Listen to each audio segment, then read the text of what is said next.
दोस्तों नमस्कार। आज पॉलिटी में एक नए टॉपिक के साथ मैं हाजिर हूं। टॉपिक है भारत का संवैधानिक विकास।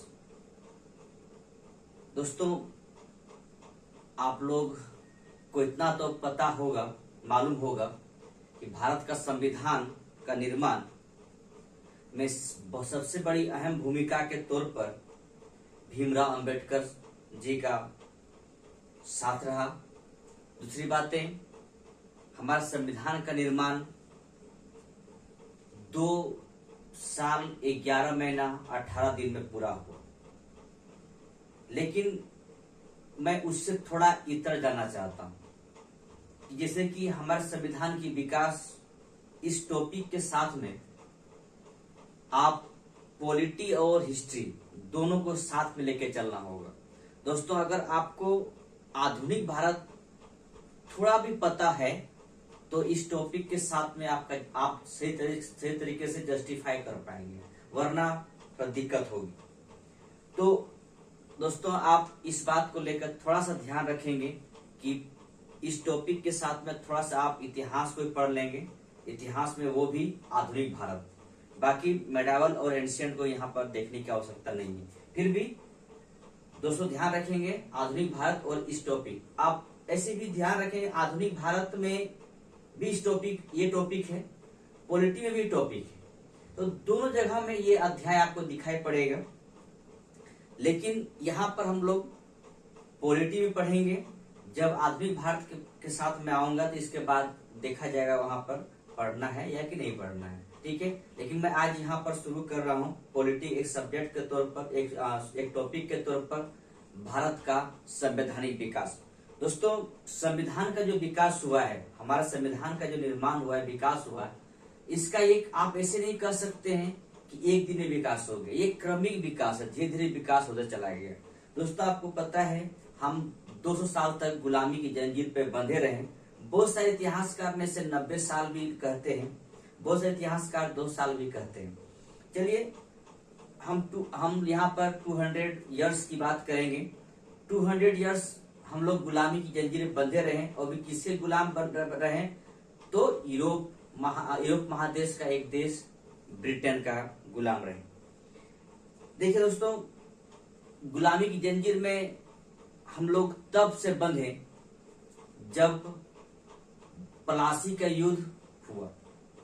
कहा जाता है प्लासी का युद्ध एक सुनियोजित रणनीति के तहत में, कूटनीति के तहत में किया गया था, या कह सकते हैं सिराजुद्दौला के साथ में धोखाधड़ी था, ठीक है। तो चलिए कोई बात नहीं, वो इतिहास में जब चलेंगे हम लोग तो इतिहास के बारे में देखेंगे। लेकिन यहाँ पर इतिहास का रेफरेंस आएगा बार बार। इस टॉपिक के साथ में यही दिक्कत है थोड़ा सा कि इतिहास का रेफरेंस बार बार आएगा। इसके बाद लेकिन मैं शुरू करता हूं ब्रिटिश ईस्ट इंडिया कंपनी का गठन से। गठन वहां की रानी एलिजाबेथ प्रथम ने 31 दिसंबर 1600 ईस्वी को गठन किया था इस कंपनी को, यानी ब्रिटिश ईस्ट इंडिया कंपनी को। और इसने 15 वर्षों के लिए पूर्वी देशों के साथ व्यापार करने का एक राजपत्र दिए, यानी कहने मतलब एक तरह का आदेश दिए कि आप जाइए पूर्व देशों से व्यापार कीजिए। आप इतना सा जान के रखिए, उस ब्रिटिश ईस्ट इंडिया कंपनी में 217 लोग भागीदार थे, ठीक है। वो पूर्वी देशों के साथ व्यापार करने के लिए आए, जिसे मुख्य तौर पर इंडिया में आकर, यानी भारत में आकर व्यापार करना शुरू किया। तो याद रखेंगे 31 दिसंबर 31 दिसंबर 1600, यानी आप 1600 सोचिए खत्म ही है, एक दिन बचा हुआ था। 1601 से लेकर सोच के देखेंगे 1947 तक इंडिया में रहे ब्रिटेन के व्यापारी, ब्रिटेन के लोग।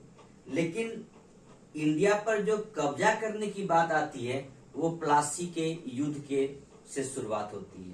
प्लासी का युद्ध जो जीता गया, इससे एक प्रादेशिक विस्तार शुरू किया गया ब्रिटेन वालों ने। देखिए हुआ यूं कि ब्रिटिश सरकार ने इन व्यापारियों से कहा कि अगर आप इसी तरह हमारे देश से सोना चांदी लेके जाएंगे व्यापार करने के लिए तो हमारे देश में सोना चांदी रहेगा ही नहीं, क्योंकि आपको पता है कि आज के परिप्रेक्ष्य में इसको देखा जाए, अगर हम कुवैत, सऊदी अरब, ईरान, इराक से पेट्रोलियम मंगाते हैं तो हम उससे रुपया नहीं देते हैं। वहां पर हम क्या देते हैं, या तो डॉलर देते हैं या तो गोल्ड देंगे। मेरा रुपया तो नेपाल नहीं लेता है आजकल, बात तो आप समझ रहे हैं। मेरा रुपया तो नेपाल में नहीं चलती है, अब कहा जाता है नेपाल भी लेना बंद कर दिया है। तो इस तरह की बातें हैं। तो फिर कुवैत और अरब कंट्री कैसे ले लेंगे हमारे देश के रुपया, उस समय सोचेंगे, उस समय सोचिए अपने आप को लेके जाएंगे कि ब्रिटेन में जो रुपया चल रहा था या पाउंड स्टर्लिंग जो भी था उनके पास, वो इंडिया में चलता नहीं। उनके पास एक चीज मात्र उपाय था कि वहां से गोल्ड लेके आए और इंडिया से व्यापार करें। तो ब्रिटेन सरकार ने कहा कि ऐसी नहीं चलने वाली है, आप वहीं पे रहिए और वहीं पे व्यापार कीजिए और वहीं पे सब कुछ कीजिए। जैसे कि मैं एक उदाहरण स्वरूप बताता हूँ कि किसी स्टूडेंट को, किसी बच्चे को, उसी के पापा बोले, यानी किसी स्टूडेंट को उसके पापा बोले कि बेटा तुम्हें पढ़ना है तो खुद पढ़ो और खुद कमा के पढ़ो, मैं आपको सहायता स्वरूप रुपया नहीं दे सकता हूं, या फिर आपको पढ़ने के लिए मैं रुपया नहीं दे सकता, मेरे पास वो क्षमता नहीं है, अब मैं रुपया दूं आपको पढ़ने के लिए। तो वो स्टूडेंट क्या करेंगे, वही खुद से पढ़ाएंगे कहीं पर बच्चों को और अपना भी पढ़ाई करेंगे। यही हुआ था ईस्ट इंडिया कंपनी के साथ, ब्रिटिश ईस्ट इंडिया कंपनी के साथ यही हुआ था। ब्रिटेन सरकार ने कहा कि आप जाइए इंडिया, वहीं पे रहिए, वहीं पर पैसा कमाइए और वहीं से व्यापार कीजिए, ठीक है।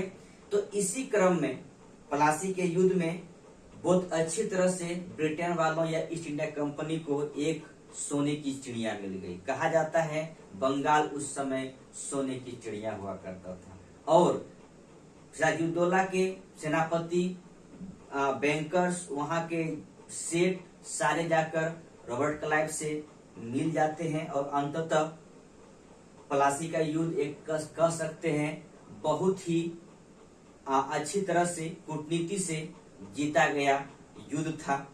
और कुछ नहीं, युद्ध तो हुआ नहीं, बस ऐसे जीत लिया गया था। मैं थोड़ा सा इतिहास की तरफ रुक कर गया, लेकिन मुझे नहीं करना चाहिए था, फिर भी जानना जरूरी है, ठीक है। तो प्लासी की युद्ध जीतने के बाद ब्रिटेन वालों को एक प्रादेशिक विस्तार मिला, एक जगह मिला, और आगे चलकर फिर बक्सर के युद्ध यानी 1757 के बाद 1764 ईस्वी में बक्सर के युद्ध में अच्छी तरह से ब्रिटेन, यानी कहने का मतलब ईस्ट इंडिया कंपनी ने पूरी तरह से 3 राजाओं को हराया। 3 राजाओं का संयुक्त सेना को हराकर ब्रिटेन वालों ने, ईस्ट इंडिया कंपनी ने बक्सर के युद्ध को जीत लिया। इससे और उसकी प्रादेशिक विस्तार को मजबूती मिल गई, और वहीं से हम गुलामी के और जंजीर में बनते चले गए। और अब यहाँ से ही आपका संवैधानिक विकास की शुरुआत होगी, क्योंकि आगे चलकर आप इतिहास में पढ़ेंगे कि रॉबर्ट क्लाइव दोबारा आते हैं गवर्नर बनकर, और यहाँ से द्वैत शासन का इस्तेमाल करते हैं, ठीक है।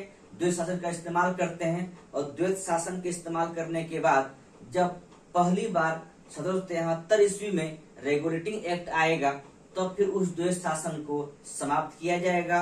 वारन हेस्टिंग्स आएंगे उस समय गवर्नर बनकर, ठीक है। तो हम लोग यहाँ पर कुछ देखेंगे। आज तो रेगुलेटिंग एक्ट को शुरू नहीं करने वाला हूं मैं, लेकिन कुछ बातों यहाँ को जान लीजिए। रेगुलेटिंग एक्ट के बारे में अगले वीडियो में आपके पास आएगा। इस वीडियो में आप कुछ जान लीजिए, इसके बाद हम लोग अगले वीडियो में 1773 का रेगुलेटिंग एक्ट को शुरू करेंगे, ठीक है। देखिए यहाँ पर लिखा हुआ है कि ईस्ट इंडिया कंपनी के शासन के अंतर्गत संविधान का जो निर्माण होती है, तो यहाँ पर दो बातें ध्यान रखेंगे।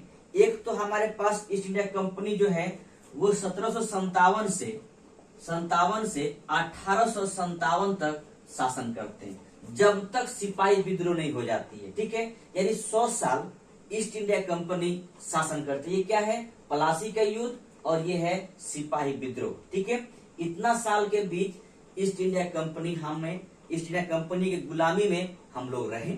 इसके बाद जब सिपाही विद्रोह हो जाते हैं हो जाता है, उसके बाद सिपाही विद्रोह होने के बाद ईस्ट इंडिया कंपनी से सत्ता छीनकर ब्रिटेन क्राउन अपने हाथ में लेते हैं और ब्रिटेन के क्राउन ने फिर ब्रिटिश सरकार को सत्ता चलाने के लिए दे देते हैं। तो यहाँ पे से शुरू होगी 1858 से लेकर 1947 तक, यानी यहाँ पर 90 वर्ष।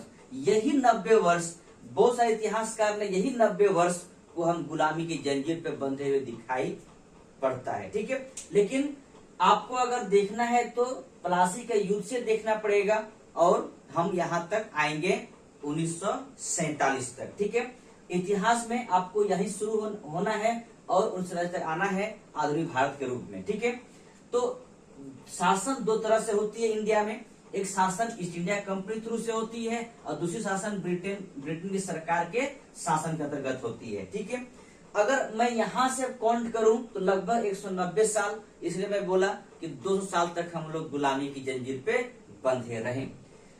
इसके बाद दोस्तों ध्यान रखेंगे 1600 ईस्वी का राजलेख यानी एक चार्टर द्वारा ईस्ट इंडिया कंपनी की स्थापना कब करते हैं? 31 दिसंबर 1600 ईस्वी को स्थापना करते हैं। ठीक है, इसके बाद इसके भागीदारी लोग कितना थे?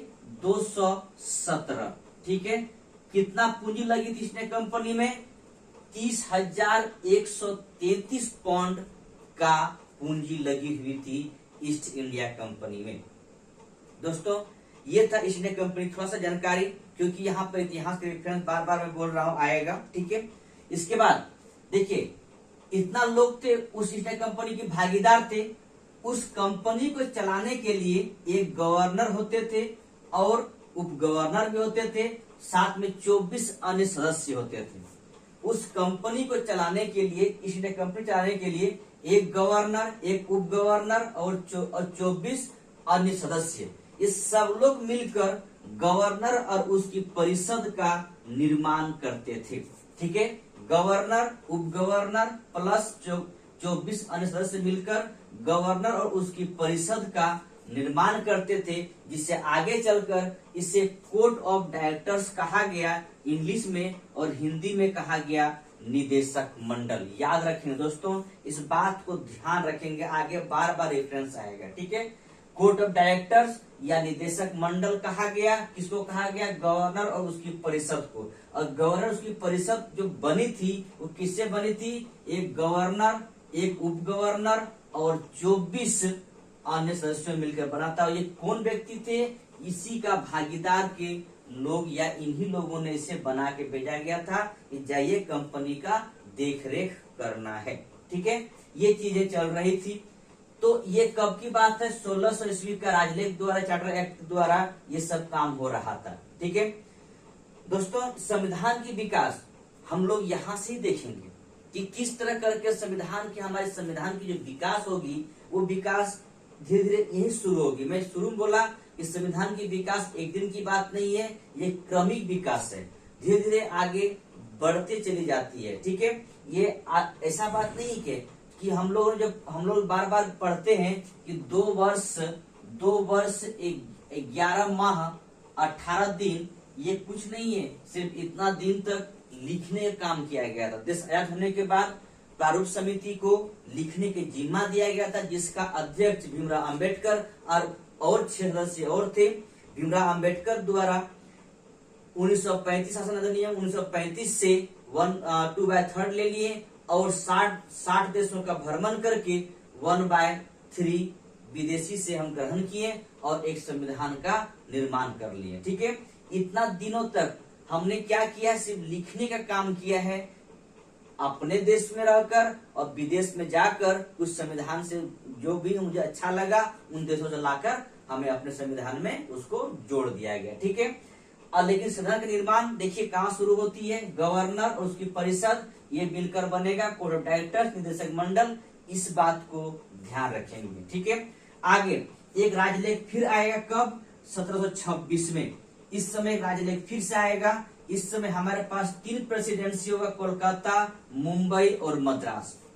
ठीक है, देखिए दोस्तों, एक तो कब की बात हो रही है? 1726 ईस्वी में। इस समय ब्रिटेन वालों ने 3 प्रेसिडेंसी निर्माण कर लिए थे, कलकत्ता, मुंबई, मद्रास। इन तीनों प्रेसिडेंसी में जो गवर्नर थे या उसकी परिषद थी, इस राजलेख से, इस चार्टर से क्या हुआ? इसमें जो गवर्नर हुआ करता था या उसकी परिषद होती थी, कहां पर? कोलकाता, बम्बई और मद्रास में। उन लोगों को विधि बनाने की शक्ति प्रदान किया गया। ठीक है दोस्तों, याद रखेंगे, इस चार्टर के साथ में तीनों प्रेसिडेंसियों का जो गवर्नर होते थे या उसकी परिषद होती थी, गवर्नर उसकी परिषद जो होती थी, उसको विधि बनाने की शक्ति प्रदान की गई। इससे पूर्व ये शक्ति किसे प्रदान किया गया था? निदेशक मंडल यानी कोर्ट ऑफ डायरेक्टर्स को प्रदान किया गया था। यानी इस राजलेख से पूर्व जो विधि बनाने की शक्ति था, किसके पास था? निदेशक मंडल या कोर्ट ऑफ डायरेक्टर्स को था। लेकिन इस राजलेख के बाद कलकत्ता, मुंबई, मद्रास के प्रेसिडेंसियों का जो गवर्नर और उसकी परिषद होती थी, उन लोगों को विधि बनाने की शक्ति प्रदान किया गया। दोस्तों, ये था आपका स्टार्टिंग में कुछ बातें जो कि इतिहास से जुड़ी बातें हैं। तो हम जो संविधान की जो बात करेंगे, हमारे संविधान निर्माण की जो बात होगी, शुरुआत यहीं से होगी और आगे मैं कहां तक जाऊंगा? 1900 भारत शासन अधिनियम 1947 या आप कह सकते हैं भारत का स्वतंत्रता अधिनियम 1947 तक। ठीक है, तो शुरुआत मैं अगला वीडियो में करने जा रहा हूं, वो होगा 1773 का रेगुलेटिंग एक्ट। ध्यान रखेंगे, रेगुलेटिंग एक्ट से शुरुआत होगी। ठीक है, इसमें जो गवर्नर बनकर आएंगे वो होगा वारेन हेस्टिंग्स। इससे पूर्व जो हमारे पास गवर्नर होंगे उनके बारे में, वारेन हेस्टिंग्स से पहले जो गवर्नर है मैं उनके बारे में भी चर्चा करूंगा, लेकिन फिलहाल मैं आज यहीं तक रखता हूं। ठीक है, ये आपका इंट्रोडक्शन के रूप में था आपके पास।